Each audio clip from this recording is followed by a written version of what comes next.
नमस्कार सर्वांना, श्री गुरुदेव दत्त आणि हो गृहलक्ष्मीमध्ये तुमचं स्वागत करते। तर खूप दिवसांनी व्हिडिओ टाकते आणि सॉरी त्यासाठी। आणि सगळ्यांच्या कमेंटवर पण येत होत्या की व्हिडिओ का येत नाही आहेत, व्हिडिओ का नाही येत आहेत, तर त्यासाठी खरंच सॉरी। पण आता कंटिन्यू व्हिडिओ टाकायचा मी प्रयत्न करेन। तर इथं मी भोगीचा आणि संक्रांतीचा किंक्रांतीचा असा 3 दिवसाचा एकत्र व्हिडिओ एडिट करून अपलोड करते। तर हा रविवारचा व्हिडिओ आहे आणि मी सगळा म्हणजे भाजीपाला किंवा जे वानात टाकतात ते सगळं आणलं होतं। थोडं आम्ही सिटीमध्ये राहतो तर त्यामुळे सगळं विकत घ्यावं लागतं। गावाकडं खूप छान असतं, म्हणजे शेतात जे जातात किंवा ज्यांचे शेत वगैरे असतं तर ते सगळं शेतातनंच आणतात वाण वगैरे, आणि इथं सगळं विकत घ्यावं लागतं। तर ह्या आणि गावाकडं भाजी पण भोगीची वेगळीच असते। असे भोगीची भाजी असते म्हणजे पालेभाजी असते तर ती भाजी बनवतात। पण आमच्या इकडे अशा सगळ्या शेंगा असतात आणि त्याचं खेंगाट करतात। आणि ह्या सगळ्या शेंगा मी म्हणजे अर्धा किलो सगळ्या मिक्स आणल्या होत्या। एवढी काय म्हणजे खूप काही लागणार नव्हती त्यासाठी। आणि मला जे आवडेल ते मी आणत असते। तर हे 2 साचे मला खूप आवडले होते आणि हा असा पाट एक छोटा घ्यायचाच होता मला लक्ष्मी ठेवायसाठी, तर तोही मला भेटला तर तोही आणला। आणि हळदी कुंकू पण संक्रांतीला नवीन आणतात तर त्यामुळे मी हळदी कुंकाची पण पाकिटं आणले होते। आणि बाजरी तर काय आम्ही खात नाही त्यामुळे बाजरी पण थोडी आणली होती, तर आता मी ते दळून पण आणणार आहे। चला तर मग व्हिडिओ कंटिन्यू करा आणि व्हिडिओ आवडला तर व्हिडिओला लाईक शेअर सबस्क्राईब करा। तर इथं मी चुलीवर भाकरी करते बाजरीच्या मस्त तीळ वगैरे लावून। आणि मी जी खेंगाट असतं तर ते पण मी तर चुलीवरच बनवणार आहे। तर खूप छान लागतं, टेस्टी लागतं त्यामुळे। तर म्हणलं चला खेंगाटची पण आपण रेसिपी शेअर करूया की मी खेंगाट कसं करते। तर थोडंसं खोबरं मी तव्यावर भाजून घेतलं, आधी भाकरी करून घेतल्या आणि मग खोबरं भाजून घेतलं। आणि जे कांदे असतात तर ते मी डायरेक्ट चुलीमध्येच टाकले होते। तर असं जर चुलीमध्ये भाजलेले म्हणजे कांदे टाकून जर भाजून घेतले तर ते वाटण्याची टेस्टच अगदी वेगळी लागते त्यामुळे। आणि लसूण, आलं, कोथिंबीर, टमॅटो हे सगळं वाटण मी मिक्स काढलं होतं। आणि जे मी कांदे चुलीत भाजून घेतले होते तर ते पण मी त्या वाटणात टाकले होते। त्याने इतकी टेस्ट आली आणि इतकी छान भाजी लागत होती। तर असे मी वाटणात पण तीळ टाकले होते आणि वरतून पण तीळ टाकतात। तर अशी मिक्स आमच्या इकडे आपल्या इकडे म्हणजे गावाकडे भोगीची भाजी असंच म्हणतात, पण इकडं खेंगाट असं म्हणतात। म्हणजे मला तर नवीन लग्न झालं होतं तर ह्या सगळ्या ज्या म्हणजे शेंगा होत्या किंवा त्या वाटाण्याची शेंग, पावटा आणि पापडी, वालपापडी असं काही शेंगा असतात। तर त्या ज्या होत्या तर त्या मला म्हणजे कशी भाजी करायची त्याची तेच माहिती नव्हतं। म्हणजे खेंगाट पातळ करतात किंवा सुक्कं करतात। तर मग मी पहिल्या वर्षी सुक्कंच जे खेंगाट असतं तर ते सुक्कंच केलं होतं, म्हणजे माहीत नसतं तर होतं सगळ्यांकडनं असंच।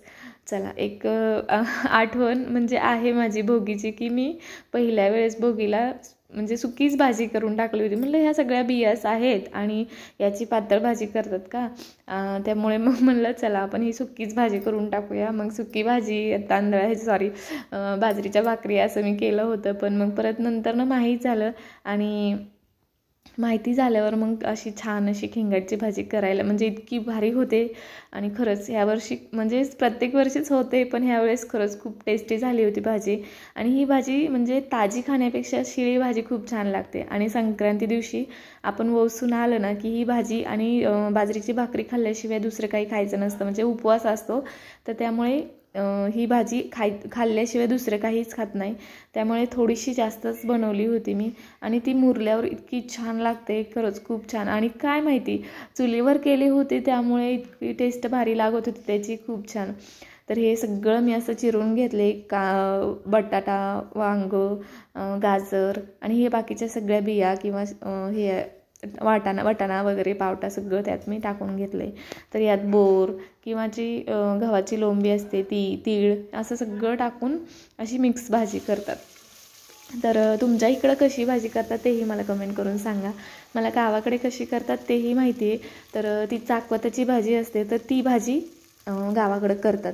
तर इथं मी खूप जाळ झाला त्यामुळे थोडंसं जाळ काढून ठेवलं साईडला 5 मिनटं आणि नंतर मग परत छान असं वाटण परतून घेतलं। हे जे मी खोबरं आणि म्हणजे कांदा जो असा म्हणजे इस्तूवरच म्हणजे चुलीतच भाजून घेतला होता, त्यामुळे वाटण काही जास्त परतायची गरज लागली नाही. आणि इथं मी फक्त काळं तिखट, हळद आणि गरम मसाला असतो आपला किंवा घरकुल मसाला, किचन किंग मसाला कोणताही एक मसाला मी यात टाकला आहे. तो माझ्याकडे किचन किंग मसाला होता तर तो मी 1-2 चमचे टाकला आणि काळा मसाला आपला घरचा असतो तर अशी छान अशी मस्त परतून घ्यायची. भाजी कुठलीही असू द्या ती आपण कशी करतो त्यावर डिपेंड आहे की ती किती टेस्टी लागेल. तर मी काही पण केलं ना तर ते मी असं एकदम त्यात जीव ओतून करत असते की नाही छान झालं पाहिजे असं. आणि संक्रांती दिवशी काय मी पुरणपोळीचा व्हिडिओ शूट नाही केला कारण खूप घाई गडबड असते, त्यामुळे नंतर मग सगळं स्वयंपाक वगैरे आवरला. आणि जे खण असतात तर ते भोगी दिवशीच येतात, तर ते पण खण पण मी आणायला गेले होते. आणि चुलीवर स्वयंपाक करायला खरंच खूप छान वाटतं. मुलांचे डबे वगैरे दिले होते तर मुलांना मी चपाती भाजी करून दिली होती आणि सगळं काम आवरलं आणि मस्त चुलीवर हे दुपारी म्हणजे 11-12 वाजता माझा हा स्वयंपाक चालला होता. तर मग आम्ही दुपारी आणि संध्याकाळी असं मग दोन्ही मिळून स्वयंपाक केला. खूप छान भाजी झाली होती. तर प्रत्येक भागात वेगवेगळी सगळी पद्धत वेगवेगळ्या असतात. आणि पण हे असं सणवार असले की खूप एन्जॉय करतो आपण. म्हणजे सगळे मिळून येतात, उखाणे घ्यायचे किंवा काय असं भारी वाटतं. म्हणजे एक संसारातनं एक विरंगुळा. तर खूप म्हणजे एन्जॉय करतो हे 2-3 दिवस आम्ही. म्हणजे सगळे मिळून करण्यात आणि एकट्याने करण्यात हे खूप फरक आहे ह्यात बरं का. तर आमच्या इकडे सगळेजण मिळूनच वौसायला किंवा वटपौर्णिमाला सगळे मिळूनच जातात आणि आहेत पण सगळे आमचे रिलेटिव्स आहेत, काही मैत्रिणी आहेत, त्यामुळे जमतंही. आणि म्हणजे जे खूपच सिटीत राहत असतील त्यांना अनुभव असेल की म्हणजे कुठं बाहेरही जात नाही, त्या वडाला सुद्धा फांदी आणून घरीच म्हणजे वटपौर्णिमा साजरी करतात किंवा संक्रांतीला पण अशी घरीच विठ्ठल रुक्माईला ओवाळतात. तर असं आमच्या इथं नाही आहे. तर तुम्हाला गप्पा मारत मारत किंवा माझा व्हिडिओ एडिट करत करत इथं माझा सगळा स्वयंपाक पण झालेला आहे. मस्त बाजरीची भाकरी, खेंगाट. चला तर मग खण आले होते तर मग ते खण आणायला गेले आणि खण घेतले की असं हळदी कुंकू लावतात. तिथं ज्या म्हणजे लेडीज असतात तर त्यांना पण हळदी कुंकू लावतात आणि म्हणजे भोगी दिवशीच ते खण घेऊन ठेवतात. मी नंतर संक्रांती दिवशीच व्हिडिओ बनवायला घेतला. तर आम्ही इथं म्हणजे बनात आलो होतो. तर आमच्या इथं डाळिंबला विठ्ठलाचं खूप छान मंदिर आहे, तर इथं बनात गेलो होतो आम्ही ओसायला यावर्षी आणि खरंच खूप छान वाटलं. इतकी गर्दी होती पण अजिबातच लाईनला वगैरे खूप वेळ थांबावं लागलं नाही. अगदी विठ्ठलाच्या पायाशी आम्हाला म्हणजे दर्शन भेटलं. आम्ही इथं ओसून वगैरे आलो आतमध्ये मंदिरात काही व्हिडिओ काढला नाही. आणि बाहेर पण एकमेकीला हळदी कुंकू लावतात, वाण देतात. तर ते सगळं आमचं चाललेलं होतं. सगळ्याजणी खूप छान नटून आल्या होत्या आणि हे खूप जणी आम्हाला म्हणतात की अरे तुम्ही कसा वेळ काढता एवढं सगळं करायला. घरी पण आम्ही पुरणाचं सगळ्या माझ्या मैत्रिणी आहेत त्या सगळ्यांनी पुरणाचा स्वयंपाक वगैरे बनवला होता. आणि म्हणजे एवढं सगळं आवडतं कसं. तर म्हणजे जिथे हाऊस असते ना तिथं वेळ काढतोच आपण. आणि सगळ्यांनाच आम्हाला मेकअप करायला, फोटो काढायला, व्हिडिओ काढायला सगळ्यांना खूप आवडतं. तर आम्ही शॉर्ट व्हिडिओ पण मी टाकलेला आहे, तर तुम्ही नक्की बघा. आणि आत्याने आमच्या खेंगाट आणि भाकरी दिली होती. मी म्हणल्यासारखं खेंगाट आणि भाकरी खाऊनच उपवास सोडायचा असतो, तर तिथं आम्ही खाल्लं. आणि नंतर मी संक्रांती दिवशी हा व्हिडिओ शूट केला. तर छान असं सगळं थोडंसं डेकोरेशन केलं. तर ताईंनी आणि मी विडे घेतले होते. तर मग हा व्हिडिओ मी संक्रांती दिवशी काढला आहे. तर संक्रांती दिवशी आमच्या इथं विडे मांडतात आणि मग सुवासिनीला परत हळदी कुंकाला घरी बोलवतात. सगळ्यांच्या घरी फिरायचं असतं आणि वाण वगैरे ओटीत द्यायचं असतं. आणि हे जे विडे असतात तर ते झाकून ठेवायचे असतात. तर ताईंचे आणि माझे असे 2 ताट आम्ही तिथे ठेवलेले आहेत. आणि दोघींचं घरं आमची जवळजवळ आहेत, त्यामुळे म्हणजे दोघींचं हळदी कुंकू एकत्रच ठेवलं. म्हणलं इकडे तिकडे सगळ्यांना धावपळ करण्यापेक्षा एकाच ठिकाणी असं बाहेर छान म्हणजे अंगणात आम्ही असं मांडलं होतं सगळं. आणि सगळ्यांना आवडलं पण. छान वाटतंय म्हणलं की गावाकडल्यासारखं आणि सगळ्यांची अशी मज्जा मस्ती चालू असते. धिंगाणा उखाणे घ्यायचे किंवा एकीमेकीला चिडवायचे. हसणं गोंधळ इतका चालू असतो आमचा की बास. म्हणजे काही असेल कार्यक्रम तर फक्त गोंधळ आमचा म्हणजे ऐकून घ्यायचं इतकंच असतं. तर ताई पण मला हळदी कुंकू लावतात आणि मी पण. तर ह्या माझ्या ननंदबाई आहेत आणि आमची घरं अगदी जवळजवळ आहे. फक्त एकच भिंत आमच्या म्हणजे दोघींच्या घरात आहे.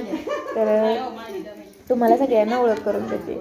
तर आमचे सगळे रिलेटिव्ह आम्ही जवळ असल्यामुळे खरंच काही सण असेल किंवा काही कार्यक्रम असेल तर आम्हाला खूप म्हणजे भारी वाटतं.